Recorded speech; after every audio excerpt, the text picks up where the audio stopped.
Hello student, welcome to equator academy Dehradun. और मैं लाया हूँ आप लोगों के लिए कुछ इंपॉर्टेंट करंट अफेयर्स के क्वेश्चन जो कि आपके जो लेटेस्ट आपका न्यूज़पेपर है, आज का न्यूज़पेपर यानी कि 12 मार्च 2024 का जो न्यूज़पेपर है उससे क्वेश्चन बनाए गए हैं। आपके आने वाले एग्जाम में ये आपको बहुत ही हेल्पफुल होंगे। तो चलिए, पहला क्वेश्चन जैसे कि आपको दिख रहा है, which of the following statements are correct. ठीक है, आपको बताना है कौन सा स्टेटमेंट आपका सही है। देखिए, पहला स्टेटमेंट क्या लिखा हुआ है, Agni 5 missile with multiple independently targetable re-entry vehicle MIRV नई टेक्नोलॉजी हमने डेवलप की है and test named is mission Divyastra. यानी जो आज हमने, आज मतलब कि कल परसों हमने अग्नि 5 मिसाइल का जो टेस्ट किया है MIRV टेक्नोलॉजी से, वो टेस्ट जो है आपका सक्सेसफुल रहा है वैसे तो। और साथ ही साथ उसका नाम जो है मिशन का क्या रखा गया है, दिव्य अस्त्र रखा गया। पहला स्टेटमेंट ये है। दूसरा है अग्नि 5 इज अ आईसीबीएम यानी कि इंटर कॉन्टिनेंटल बैलिस्टिक मिसाइल। अब आपको बताना है क्या दोनों स्टेटमेंट चाहिए, यानी कि ओनली वन या only two, both are correct या बोथ आर रॉन्ग।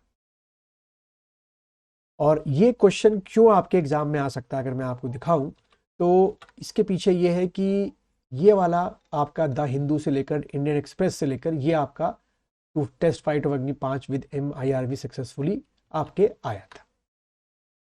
2 मिनट का टाइम, या सॉरी 2 मिनट तो बहुत ज़्यादा हो जाएंगे, 30 सेकंड्स का टाइम लीजिएगा आप लोग और डिसाइड कीजिए क्या इसका आंसर हो सकता है।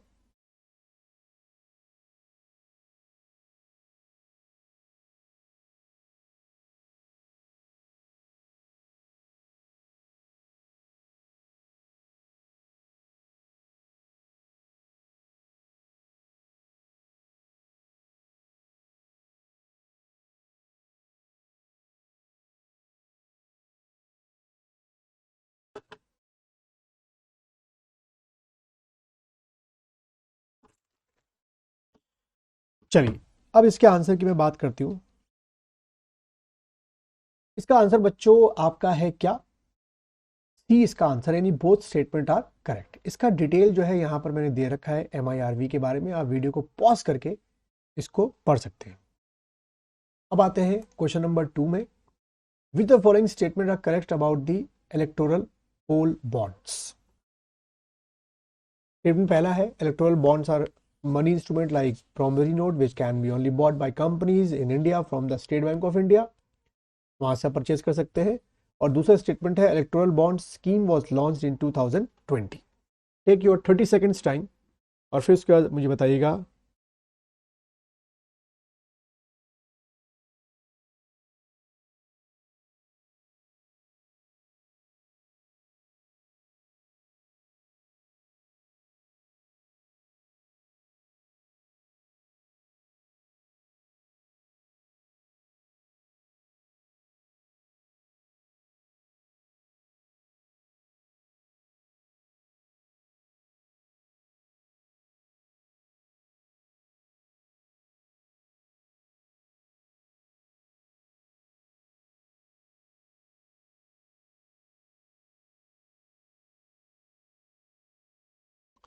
चलिए, इसके आंसर की बात करते हैं बच्चों। तो इसका आंसर है डी, यानी कि दोनों ही स्टेटमेंट गलत है। क्यों गलत है? क्योंकि देखिए, पहला स्टेटमेंट इसलिए गलत है कि electoral bonds are money instrument like promissory note which can be bought by companies, तो ठीक है, but and individual in India भी कर सकते हैं, यानी कि इंडिविजुअल पर्सन भी आप जाएं SBI से परचेज करें, जो भी पार्टी को आप देना चाहें दे सकते हैं।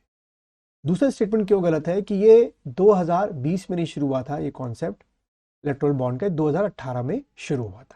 ठीक है, इसलिए इसका आंसर क्या बनेगा, आपका क्वेश्चन नंबर 2 का आंसर डी बनेगा। अब ये क्वेश्चन क्यों आ सकता है आपके एग्जाम में, तो उसकी वजह ये रही आपकी, सुप्रीम कोर्ट में जैसा चल रहा है, SC firm tell SBI to share bond poll bond detail today. आप देख ही रहे हैं आजकल बहुत इस न्यूज़ में आपका लगभग रोज ही जो है आपका न्यूज़ में आ रहा है। चलिए अगले क्वेश्चन की तरफ बढ़ते हैं। थर्ड क्वेश्चन जैसे कि आप देख रहे हैं,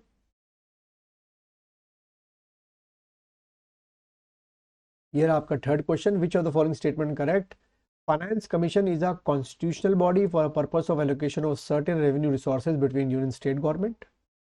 और दूसरा है, president after 2 years of commitment of Indian constitution and thereafter every 5 years has to constitute a finance commission of India. ये आप कह सकते हो कि करंट अफेयर्स का क्वेश्चन भी है और आपका इंडियन पॉलिटी का भी क्वेश्चन है, मिला जुला आपका मिक्सचर है।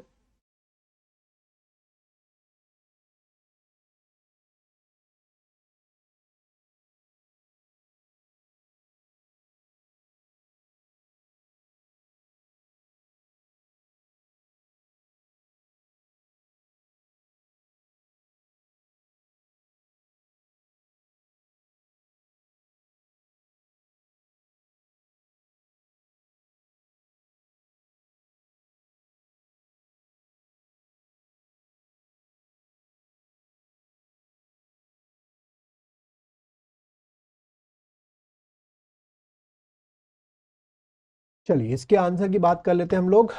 तो इसका आंसर है सी, दोनों के दोनों स्टेटमेंट बिल्कुल सही है। अब ये क्वेश्चन, क्यों पॉसिबिलिटी है इस क्वेश्चन के आने की, दोबारा से न्यूज में आएंगे। और ये रहा आपका, ये एडिटोरियल आ रखा था द हिंदू में, the centre transfer in the issue of share of some states, खासतौर से साउथ स्टेट्स के स्टेट बहुत ही नाराज हैं कि उनको जितना शेयर मिलना चाहिए सेंटर के टैक्सेस में वो शेयर नहीं मिल रहा है। वापस आते हैं क्वेश्चन नंबर 4 में।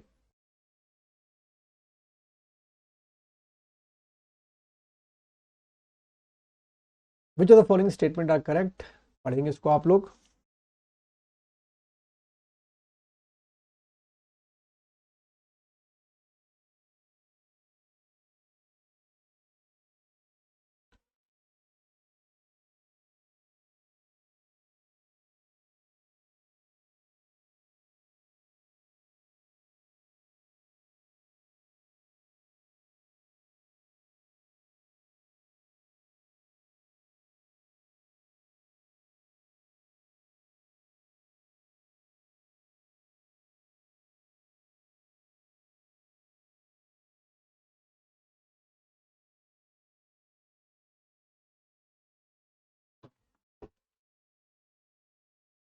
चलिए इसको देख लेते हैं इसका आंसर। इसका आंसर सी है, दोनों स्टेटमेंट बिल्कुल सही है। Mahadev Van nature information centre was inaugurated at Bhim Shankar sanctuary. This sanctuary यानी कि Bhim Shankar sanctuary is the natural habitat of giant Indian squirrel. ठीक है, तो ये दोनों स्टेटमेंट बिल्कुल सही है। अब इसका आने का वजह क्या है? इसकी वजह है कि ये वेस्टर्न घाट्स के बारे में ये आ रखा था और ये वेस्टर्न घाट में ही सेंचुरी पड़ती है। अगले क्वेश्चन की तरफ आते हैं, क्वेश्चन नंबर 5 की तरफ आते हैं हम लोग।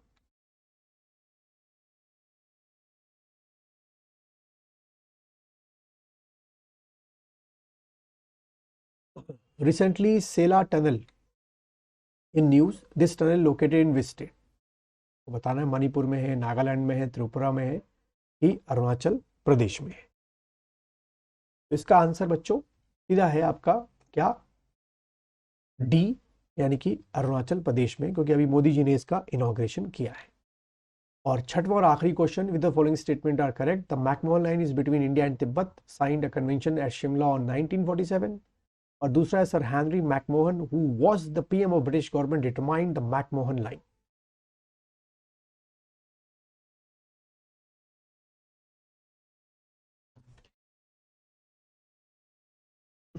चलिए इसका आंसर बच्चों डी, दोनों ही स्टेटमेंट गलत है, क्योंकि McMahon line is between India and Tibet, sign convention Shimla on 3 जुलाई 1914 को, जबकि इसमें मैंने लिखा था क्या, 1947। और दूसरा statement sir Henry McMahon who was the foreign secretary of British government, वो फॉरेन सेक्रेटरी थे ना कि पीएम थे।